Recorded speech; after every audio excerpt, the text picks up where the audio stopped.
लोकतंत्र के दृष्टिकोण से बहुत अच्छी खबरें हैं। पहली खबर जिसका हमने अभी जिक्र नहीं किया,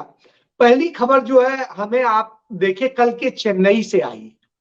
और चेन्नई में जिस तरीके से एक एक कहें कि 2024 की रणनीति का सूत्रपात हुआ है, विपक्षी रणनीति का, वो एक बहुत बड़ी चीज है कि उस मंच पर और बिल्कुल स्पष्ट कर दिया कांग्रेस अध्यक्ष मल्लिकार्जुन खड़गे ने कि प्रधानमंत्री की बात छोड़ दो, बाद में करेंगे, अभी तो मिल के लड़ना है और लड़ाई जीतनी है। और उन्हें फारूक अब्दुल्ला साहब को केंद्रित करके भी एक बात कही तो फारूक अब्दुल्ला साहब ने भी उसमें हाँ में हाँ मिलाई और मल्लिकार्जुन खड़गे ने उदाहरण दिया कि साहब 2004 से हम डीएमके के साथ हैं और देखिए किस तरीके से हम जीतते चले आ रहे हैं और एक अच्छी सरकार चल रही है। तो ये एक जो है आपस में विश्वास बनेगा तो निश्चित रूप से ये होगा और इसका नतीजा आप देखिए कि तमिलनाडु में कांग्रेस ने जीत दर्ज कराई है। चलिए एक बात, और वहां पर उस मंच पे अखिलेश यादव भी थे, तेजस्वी यादव भी थे, तो जितने नेता थे ये बड़े स्टेक होल्डर्स हैं देश में और निश्चित रूप से ऐसी स्थिति में एक अच्छी, मुझे लगता है ये आगे बढ़नी चाहिए। नंबर एक। नंबर दो, जो नतीजे आए हैं उससे वह बात पूरी तरह साबित होती है जो मैं बार बार आपके मंच पे कहता रहा हूं कि टीएमसी, आम आदमी पार्टी और कुछ और पार्टियां जिनका मैं नाम लेता रहा हूं कि वो वोट कटुआ का काम करते हैं, वो विपक्ष का काम नहीं करते हैं। वो विपक्ष को, वास्तविक विपक्ष को खत्म करने का काम करते हैं और उनके कारण भारतीय जनता पार्टी की सरकार तमाम जगह बन जाती है। उदाहरण आप देखिए, त्रिपुरा में 1% वोट भी नहीं ला पाई टीएमसी, लेकिन टीएमसी ने कितना बड़ा नुकसान किया है जिसका नतीजा है, अभी मुझे लगता है शायद कह रहे थे कोई वक्ता हमारे कि वहां पर जिस तरीके से वोट नहीं ट्रांसफर हो पाया उन्हें, क्योंकि वो कंफ्यूजन पैदा किया गया और जो वोट होना चाहिए था, सारी चीजें होनी चाहिए थे, इन सब के बाद टीएमसी की हालत आप देखिए। तो जिस तरीके से किया है टीएमसी ने पूर्वोत्तर में, उस तरीके से उसने, चूंकि वो बिल्कुल सटा हुआ राज्य है और कलकत्ता से पूर्वोत्तर बहुत ज्यादा प्रभावित होता है,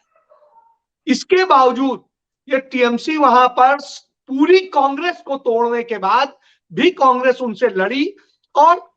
मैं कहता हूं निराशाजनक जरूर है कि वो रिजल्ट जो हम अपेक्षित करते हैं नहीं आया, लेकिन वास्तव में वो निराशा का नहीं है, एक उम्मीद की किरण जगाता है कि वहां की जनता ने समझ लिया कि आप नकली विपक्ष हो और नकली विपक्ष की उसने पहचान कर दी है। आगे आने वाले वक्त में शायद वो असली विपक्ष को पहचान लेगी।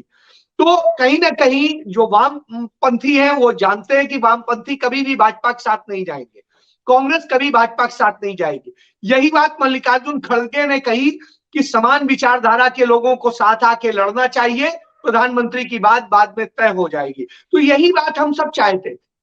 और उन्होंने अपने आप देखिए जो उनका महाधिवेशन था उसमें किसानों से लेकर सारे मुद्दे वो एड्रेस कर चुके हैं और चाहे एमएसपी का मुद्दा हो, सारी चीजें, तो ये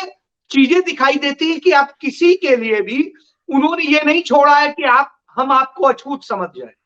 यदि आप असली विपक्ष हैं तो आइए लड़िए। और आज आपको एक और चीज बताऊं अमरीश जी, जो सुप्रीम कोर्ट का डिसीजन आया है उसके बाद में एक बड़ी लड़ाई जीती गई है कि यदि, जैसा मुझे लगता है शायद बादल साहब कह रहे थे कि यदि चुनाव आयोग से थोड़ी भी पकड़, मैं नहीं कहता हूं पूरी पकड़ ढीली होगी, लेकिन ये थोड़ा सा भी असर पड़ेगा तो शायद एक अच्छा लोकतांत्रिक स्थितियां पैदा होंगी। और एक तीसरी बात बस आखिरी ये है कि आज आप देखिए कांग्रेस पार्टी लड़ती नजर आई सड़क पर दिल्ली में जब G20 हो रहा है और कांग्रेस पार्टी ने